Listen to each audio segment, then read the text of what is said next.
That was one of the reasons why we had the kiosks, bro, because we went, instead of like just going to a random place and just posting on the internet saying, I'm gonna be here and trying to just get people to pull up, like, I mean, I don't really see nobody really just pulling up to wherever you at unless you really like a celebrity or you famous or you really have a following, a mass following that people like, wherever they at, I'm coming. Right. You gotta go to the people, bro. Like, so Essence Fest, they're gonna, like, them people gonna be there if you there or not. Yeah. Regardless. Right. They gonna be there regardless. So it's just like, why not put yourself in the space of thousands and thousands of people that don't even know about you that you need to get your brand in front of. So like, in order to have a successful pop-up shop, you gotta go to the people. Right. You gotta go to the money, man. Don't wait for it to come to you. Go to it, go get to it. How y'all doing? It's Marlon Watts, co-owner and CEO of World and Vision. Hey, it's Nicholas Clark, co-owner and designer of World and Vision. And welcome back to the Activate Your Vision podcast, Welcome back, baby. Welcome back. We got my boy Gary with A&G Styles. Yes, sir. And for those of you who are just, joining us for the first time, man, we started this brand with $120 and 12 t-shirts, and we turned it into apparel empire. We now employ over 30 team members, and we operate out of 20,000 square foot warehouse. Yes, sir. And, we just want to be testimonies to people that's watching this podcast that, anything is possible if you put your mind to it, you get knowledge, and you put yourself in that environment. And also for y'all who've been, watching the podcast, we came here to drop jewels, drop gems. We're doing a live brand review right here, right now with my boy Gary with A&G Styles. And first, let's tell him a little bit about you. All right, so I'm Gary Herndon, and I'm from Pittsburgh, Pennsylvania. Okay. And like you said, my clothing brand is A&G Styles. It's really simple, man. You know what I'm saying? The brand started from me and my girl's name, Ortasia, and my son's name's Omari, and my name's Gary. Yes, but the brand means so much more than that. So for me, it means achieving greatness. Every day I want to achieve something great, no matter how big or how small. For you, it can mean aspiring to be great. For you, it could be always grinding. It's just whatever fits into your lifestyle and will motivate you for real. Facts. And, man, Gary, like, how did you get on the podcast? Because it's a very unique situation. Yeah. Like, it wasn't, normally most of the people we just, we like, oh man, this would be a great person to have on and talk to. So how did you get the chance to be on here? It was like a month ago, man. You guys did a 3-day course. Okay. And, I was one of the VIPs. And, you guys did a little brand review then. You asked me to do a testimonial video. He asked everybody to do a testimonial video. Only a few of us did it. And you guys welcomed me with open arms for this opportunity to come on down. Oh, that's what's up, man. So we're gonna dive straight into this live review, man. I hear that you brought some product for us. Yeah, before we get to the question, man, I got some actual product for y'all. So there go one for you, my boy. Okay. What you And there go one right there for you, my guy. All right. Real live shirts as if they was like gonna the be packaging. shipped. I like the packaging. For sure. My boy got the packaging. I'm already seeing that this is either a next level or a Bella Canvas tee. Next level. One of the two. Now Yes, I knew sir. it. 3,600. I can see it with my own eyes. Let me show the shirt. Show the shirt a little bit. Show the shirt. All right. I'm assuming that this is heat pressed, right? Yeah. But I will say, like, this is heat pressed nice. Yeah. It doesn't look like a typical heat press shirt. But for me, in my opinion, I personally like to do screen print. Yep. Absolutely. Just because I feel like it lasts a little bit longer. Yep. And I got a question. Did you make this shirt yourself? 100%. All on me. Right downstairs in my basement. So that's gonna be my next tip when scaling up. So by you making a product, it's taking away the time that you could focus on marketing, that you could focus on pop-up shops, that you could focus on working on your foundation, working on system building, and because it's all wrapped up in actually like producing the merchandise. So getting with a screen printer would allow you to like scale up how many units you're actually producing, and it may actually be more cost effective than doing it yourself with labor and material wise. Yep. And so that'll be my first brand tip. Yeah. Facts. And I got a question about how much do you sell it for? Our shirts is 20 and 2 for 30. All right, now that's what I'm talking about. Look, we tell everybody all the time, bruh, you have to be able to create some deals or sell your shirts just lower than the competitors, still keep it quality. Like, you have to produce a high quality shirt, which this shirt is very, very quality.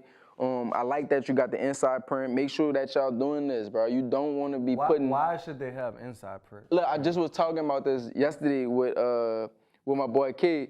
Look, you have to stand on branding. Like I was telling him, I know y'all seen. I'm gonna give an example that everybody probably know about. American Gangster, right? Like in the episode, he was saying, if you gonna water it down, call it something else. Call it red magic. Don't call it blue magic because people are familiar with your product. So let's just say they got Gildan in a shirt. Whatever image you have about Gildan, that's what you're gonna take on the brand that's using Gildan. But you really want to put your own brand in there and start getting people familiar with your own branding and the quality that you produce. So when they see that as an A&G style shirt, they know that that's quality. But if they see Gildan in this and they hate Gildan shirts, they're gonna hate your brand. Yeah. So they're gonna hate it already. Yeah, that makes sense. So like you really want to produce high quality items and then tag your own stuff in here, because let's just say you would have kept a next level tag in here, right? You gonna be promoting next level. Like, and how are they gonna remember you, 2 years after having a shirt? They might forget it's A&G and see next level and then think it's a next level brand shirt. Right. So So you really want to stand on your branding. Like that could be one of your core values for your branding. You really want to stay on top of your branding and making sure that you produce quality products every time. And you don't want to be switching it out. Like you don't want to come one day with a high quality shirt and then come the next day with a low quality shirt, because then they're going to start to get like a bumpy feel for your brand. You want to stay consistent. You want to stay consistent. So I hope that example was okay for everybody out there. And if it's not, hey, just try to stay on top of just branding your product. And getting back to that, when it comes to the core values, you guys see the 6 bars in the middle? They all stand for core values of my brand. Like Integrity, what it is? Integrity, Okay. Respect, quality, accountability, commitment, and equality. Okay. I like that. Okay, I like that, bro. I like that. for sure. I like that. My next thing would be, which is I'm gonna give you a compliment. Once again, I'm gonna show the shirt. I like the simplicity of the design. Thank you. And what I mean by that is a lot of people, when they first getting started, they feel like they gotta have like a lot of colors, a lot of a crazy design. But right now, you are in the brand building phase, and right now you're supposed to be more than likely getting people to know the why of A&G styles and why they're wearing it may be more important than actually having the coolest design out. First starting off, like, and not saying don't focus on great design at all, but I'm saying that more people are gonna buy it because they resonate with the meaning of the brand. Yeah. Initially, more people may have a longevity to mess with the brand for the meaning of it than buying it one time because it was cool. Right. And I'm gonna also say, like, half of the people out there is scared to even start because they'll use a excuse like they can't get the right design, they can't find a designer. But really, the most important thing is you just starting. Yeah. Right? So you actually have a product and you ready to start selling it. So that's a perfect start. And we always tell people like what we always say. The best time to start was 20 years ago. Was 20 years ago, but the next best time is right now. So I really want to congratulate you on starting your brand. Thanks, man. And getting some shirts printed. I know you got an online site. Everything that we basically been teaching, you've been on top of it 100%. So I just want to say, man, congratulations on that. Everybody that's watching this video, all right, before we get into these questions, I know you got some fire questions you about to ask us. Yes, so sir. before we get into the questions, I need y'all to like this video. Run this video. We need 1,000 likes on this video. Run this video up. And look, who out there want a live review? Who want to come sit down right here? On the Activate Your Vision podcast. Activate Your podcast. Ask any questions you want. Bring products, show us, let us review it, let us rate it. Who want to do that? So drop the comments, share your brand, and let's get it popping. Run us up. What you got? So the first question I got for y'all boys is, besides pop-up shops, what are other ways to grow your brand within the community or in your city? So I talk about one is partnerships. We do a lot of partnerships. I'll just talk about a couple partnerships, so 2 I'll speak on. We partner with the College of Business. So 3 years ago, we did our first partnership. That was actually our first partnership where we collaborated with the college and produced shirts for the College of Business. And we sold those t-shirts to the students, faculty, staff, community. And one, it was showing the way how, one, we had just graduated college, so how basically a small business could work with a large institution and do something, impactful. And then two, it was just showing that like we wanted to be able to, to walk the walk and not just talk the talk, but walk the walk. We want to be able to actually improve, the world itself. So by us being able to create these shirts and sell them and donate the proceeds to start a World and Vision Scholarship Fund, we're going to be able to help the next generation. That scholarship is going to be there even after we gone. So it's an endowment scholarship and it live on forever. So creating something that we could be remembered for and the brand could be remembered for is definitely big. And then secondly, we collaborated with Bella Canvas, which was one of our t-shirt providers at the time. We did a Juneteenth collaboration, and they donated like 4,000 shirts to us. They gave us the shirts. We did the production on it, the fulfillment, and the marketing behind it. They flew us out to LA, put us in hotels, got us a rental car, gave us a tour of the facility. Then we did a live drop at the Bella Canvas headquarters. Shout out to Bella Canvas. And we literally did 25,000 in probably like 30 minutes. And we raised, want to say like 24,000 for the scholarship fund during that time. And now we have raised $44,000 in the last 3 years, and our goal is to raise $100K in 10 years. So that's, things besides just doing pop-ups that's also been able to, one, make us money, two, put our brand out there, and three, help the world as we want to do, to trust in their vision. That's fire, man. Fact. And I say like you said like the main thing that can help explode your brand, besides pop-up shops and influencer. Is collabing. Like and you could collab with an influencer. But like just collaborations just in general is like the biggest way to grow anything that you want. Like you have to be able to team up with other people in that space and try to figure out how can y'all work together. Like, bro, everybody do collab. If you think about a feature, that's a feature. Pay somebody to get on the song. Exactly. But it's only for them to. Exactly. They're combining their forces to basically join both of their audience together, and they gonna get support from their audience, and you gonna get support from their audience. You see what I'm saying? So collabing is probably like the biggest. Even with like our YouTube, I feel like us collabing with other YouTubers was helped us explode to that next level. Like we grew. We had what almost 25,000 subscribers, and we really started making videos last January. You see what I'm saying? So really collabing is gonna be like the biggest thing for just growing your brand, besides running ads, besides doing pop-up shops, besides anything else. If you could collab with, like how we did with the College of Business, like Marlon said, how we collab with Bella Canvas, you know what I mean? So collabing is literally gonna be that one thing that you need to do to grow your brand to the next level besides doing pop-up shops. Feel that. Yeah. Feel that. All right, another question is, what's the best way to grow my text and my email list? And I hit you with like one of them, not easiest things because it's like still like a numbers game, but like I was gonna say a free tee, but I'm gonna take what I think Marlon gonna say before he even said, which is like we had wristbands, I think, that we was getting for probably like 10 cent, 15 cent, if that. 10 cent.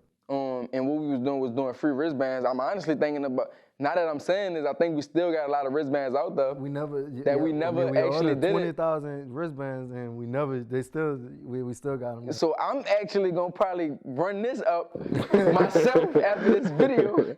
Like one thing that we did was free wristbands. All right, so it was only 20 cent, and they just had to pay shipping. So I feel like we still made money, by just giving away free wristbands. You see what I mean? And that was a way that people was able to opt into the database. And I'm also be honest with you, it don't have to always be free, because I feel like $9.99 tees and $5.99 tees gave a lot of people a chance to start supporting our brand, and that's what locked them in for life. You get what I'm saying? So maybe running a sale on your t-shirt, maybe running that 2 for $30 on your website will be important to attract new people to come to your website, so you could get their email, so you could get their text. But it don't have to always just be free. It could be like just sweet deals, buy one, get one free. It could be 50% off, just anything that attracts new people to come check out what you got going on. Feel that. And for me, I'm gonna give something that's not proven, something that we haven't did yet. So this one gonna be kind of off the. It's gonna be for somebody to try and let me know how it goes.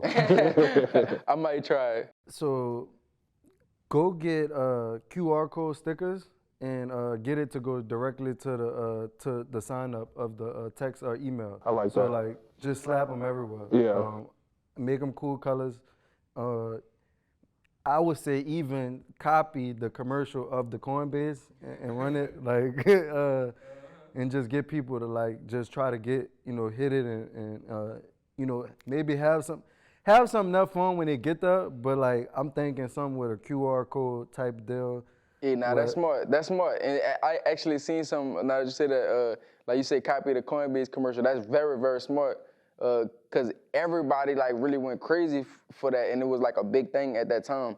And I had seen like a tweet yesterday. It was saying, "Ain't nothing wrong with being a copycat as long as you copying the right cat." Real talk. Yeah. So like, I mean, that's pretty smart. And then even when you say that, I said another thing that helped us grow our text message list for sure, not the email, because we've been more focused on text than email. To be honest with you, we created like a short link. That went, like Marlon saying, create like a QR code that goes straight to the text and they just send it. Mm-hmm. So we created like a short link in our bio that you click on and it directly goes to your messages and all you gotta do is hit send. So for a while, we kind of took our website out of our bio and you had to text us to actually get to the site. So that was like one of the ways where we had kind of blew our list up a little bit. Yeah. And I say anybody out there could easily just take that and do that. Yep. Yeah. Yeah. So with that being said, do you guys feel like the emails is better or the text? Come on, text for sure, text, my boy. Text for sure? Text for sure, but having a good you're going to need it all. Yeah, you need it all. You need it all. Because my text list is pretty low, but my email list is starting to, I'm up to like 100 people right now, so. I just feel like right now text is it's just more direct. It's like, damn, I'm getting it straight to my phone. Email is like, I got to check my email. Right. So, and I think it on your target audience, it may vary, like, because a lot of older professional people check their email every day, all day. More of a younger person, in college. I had a tough time checking my email in college. Like, yeah. Professors email, no class, I show up, nobody there. Facts. Literally, like, they're like, it's in the email. I don't check that. Bro, I don't really check email as much neither. But I would say you still gotta have it all. Like, don't box yourself in like do them at the same time. Like don't just say like, I mean, obviously we focus on growing our text list a lot, but at the end of the day we still got our email set up, and even when you check out on the site, you have to put your email in. Yeah. You know what I mean? So don't like just say, text only, but I will say like the open rate for, text messages probably double the amount of an email. And then what I also like that we be sharing all the gems, man. I'm about to give them something else. Hey, before he give this next gem, make sure y'all like, subscribe to this video, subscribe to our channel, like this video, run us up. Don't forget, if you want to get that live brand review, you want to be on the show, go ahead on and put your website, put your Instagram in the comments. Definitely, let's get it. Man, the top 100 that we do, bro, the top 100. So we got, by us having phone numbers, bro, we not afraid to like pick up the phone and call that customer and be like, how you doing? Like we appreciate you. You know what I mean? Like that really go a long way. Yeah. Like you can't dial somebody's email. So one thing that we do is like we keep up with our top 100 customers. So everybody who spent the most money, overall lifetime value, we keep our top 100 in the database where we got their phone number, got the email, and we really like. We did Zoom calls with them. We sent them mail last.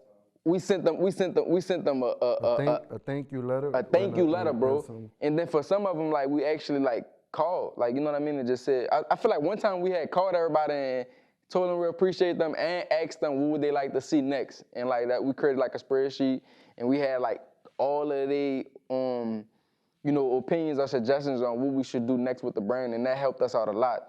So. That's one of the things that we do to just keep up with the people who really, really like support the most. Like just being honest, and not just support by spending money, but like even when we do the Zoom calls, like they don't have to be there, and they all showing up to just be a part of what we got going on, and we really, really appreciate that. So we really just want to show them love, just like they show us love. That's lit. Yeah, for sure. All right, another question for y'all boys is, when starting out, would you guys say traveling to a different city to do pop-up shops is one of the smartest ways to help grow your brand? I would say start where you at. Like, you gotta take over where you at first, just because, like, for one is low cost. You already there. You're already spending your money to stay wherever you at. Like, you don't have to spend money to actually travel and go out and do these different things, because, to be honest with you, like, it's really harder to get people to show up to an event that's out of the area where you are currently located. Like, you know, it's better for us to do events in New Orleans and in Ruston than us just going out to Pittsburgh. You get what I'm trying to say? Maybe people will show up and come. Like, you know, but unless it's a proven thing. Yeah. Like, what I mean by that is like Essence Festival for us. Yep. Like, I tell anybody from anywhere to go to Essence Festival. Yep. Because of, you know, it's that atmosphere of people buying product, you know, black-owned product at that. You know, they're gonna have 100,000 people walking through there within those 3 days. You know, and you need to put, you know, you put your brand in front of 100,000 people. Yep. So I think that's more of taking a risk to go out of town than, you know, possibly thinking that 1,000 people gonna show up. Correct. And like what Marlon saying, to have a successful pop-up shop, like literally, like, everybody who watching this, if you want your pop-up shop to be successful every single time that you do it, just go to the people. Like, that was one of the reasons why we had the kiosks, bro, because we went, instead of like just going to a random place and just posting on the internet saying, I'm gonna be here, and trying to just get people to pull up, like, I don't really see nobody really just pulling up to wherever you at unless you really like a celebrity, or you famous, or you really have a following, a mass following that people like, wherever they at, I'm coming. Right. You gotta go to the people, bro. Like, so Essence Fest, they're gonna, like, them people gonna be there if you there or not. Yeah. Regardless. Right. They gonna be there regardless. So it's just like, why not put yourself in the space of thousands and thousands of people that don't even know about you, that you need to get your brand in front of. So like, in order to have a successful pop-up shop, you gotta go to the people. Right. You gotta go to the money, man. Don't wait for it to come to you. Go to it. Go get to it. You feel me? But yeah, that's what I would say. You know, doing pop-up shops out of the state, out of your area. And that's how it was. We was in Pittsburgh. Like, I started off just doing pop-up shops, just being a vendor, and then I actually asked the person, like, yo, how do you start these? And then every other month after that, I think my first one was in April of 2020, and then from May, June, July, August, I ran it myself. You know what I'm saying? Just trying to get myself out there and be inside the community for real. That's what's up. That's what's up. So another question for you boys is, when it comes to marketing, which one do you guys like better, TikTok or Instagram? Oh, I must. The gram for sure, because we got 400,000 followers almost. Yeah, everything got its things. I'm gonna say right now I'll say I give TikTok an advantage over Instagram because of the, you know, you could get a mass amount of followers right now. But I say just for a low cost. For a low cost, but conversion-wise, more people are probably more in tune and ready to, you know, if you got a big Instagram presence, you probably could make a little bit more money. And I don't know, you know what I mean, than on TikTok currently, because I think if I had to put a conversion rate on it, you know, like, damn, this amount of people, if they saw our stuff on Instagram, they gonna buy it, compared to if, like, we had a video of 2 million people saw a video, and, you know, sales went up, but you wouldn't think it'd be 2 million people worked up. You know, that's a lot of people. Yeah, I feel like, and like, don't, really, you just said TikTok and Instagram, like, don't sleep on this YouTube channel. Definitely. You get what I'm trying to say? Because, like, I would say our 25,000 subscribers is possibly way more stronger than our 70,000 TikTok followers, and it's getting up there with our 400,000 followers on the ground. You get what I'm saying? Just the 25,000 subscribers, because people really tuned into this. You see what I mean? And they really get the behind the scenes, the real deal of what we got going on. So like, and that's why back, like, with the email and text, don't just do text, do both. You see what I mean? So us being able to create content across the board is really what's helping push the brand, bro. Like, just in general, because not many brands I really can't name a brand, I think, that's active on at least those 4 platforms. We active on Twitter, Instagram, TikTok, and YouTube. Yep. Actively, you know. And like, when we was in Vegas at Magic, right? I promise you, we had, I think it was 0 people that said they seen us on TikTok, and probably like 25 people that say they seen us on YouTube. Nobody said they seen us on Instagram. Nobody said they seen us on TikTok. Nobody said they seen us on Twitter. Yeah. Everybody like, I watch y'all on YouTube. Yeah. You get what I'm trying to say? And we would have never thought that, bro. Like, just being honest, like we would have never thought that like people would really be, you know, on our YouTube channel heavy like this. So like, I'm gonna say don't sleep on the YouTube, but for sure, just try to create content across the board, bro. Like just now, right when we walked in here, you see me creating a video, made the video on TikTok, downloaded the TikTok video, posted it on the gram, and I posted it on Twitter. So whenever I get back to my phone, I'm gonna have the engagement from Twitter, the gram, and TikTok. You see what I'm saying? And we making a YouTube video right now. The grind don't stop, my boy. The grind don't stop, bro. Hey, but before we get out of here, man, I just want to say thank you for everybody who tuned into the channel. I got a question for him too before we go. Subscribe to this video. Run us up. If you want that live brand review, make sure you leave that comment. All right, question for you. What would be the most, what would be the struggle of starting a brand? Like what? What's like the main thing that you need help with? And because people that watching this, like, a lot of people like just getting started. A lot of people want to get started, and they got people that's doing their thing already. But really being able to like share like all what we struggling at is, you know, what makes us regular human beings, which we all are. But we able to share that, and we able to push ourselves through that. And that's what's gonna make, you know, all of our brands become successful. Yeah. So what would be one of the things that like you struggling with the most, you know, and you feel like once you get past it, it's gonna help you get to at least that next level? So I would say just knowing how much product to have at first. Okay. And I think that's also a good problem to have, and here's why. Let's say you order 100 shirts.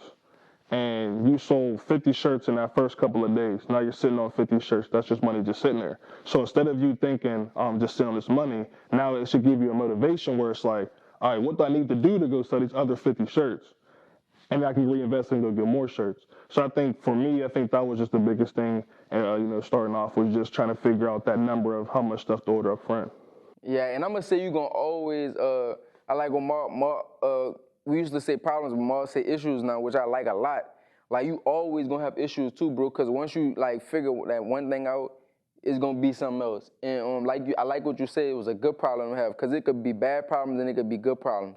But it's on you to like, you know, you figure it out, you thinking about it the way how it's going for your situation. So I say, don't ever think that you ain't gonna have issues, because we have issues. When you continuously grow and grow and grow, it's gonna be pipes that might bust that you gotta go patch up. Shit, they gonna have pipes even if you don't grow. Exactly, like. So it's all about what issue or what problem you want to solve. You want to have problems or issues about not having, or not being able to start, or not having the t-shirts. Like the problem could be you don't have the shirts. Yeah. Facts. Nah, that's what's up though, bro. Hey. Shout out to A&G Styles. Shout out to my boy Gary, traveling hours and hours. Wait, he had a special shout out. Give him the special shout out before we get up out of here. I want to shout out to my son Amari and my fiance Rotasia, but I gotta shout out my mom. Gotta always shout out Mom Dude. Clap it up. Shout out to moms. Also, I believe if you go ahead and check that description, we should have some links to some courses, to some live classes that's coming up. When we gonna do our next live class, bro? Man, hey, go ahead and click the description, and you can go ahead and see that link right now. Activate Your Vision Podcast, Marlon Watts, co-owner, CEO, baby. We out of here.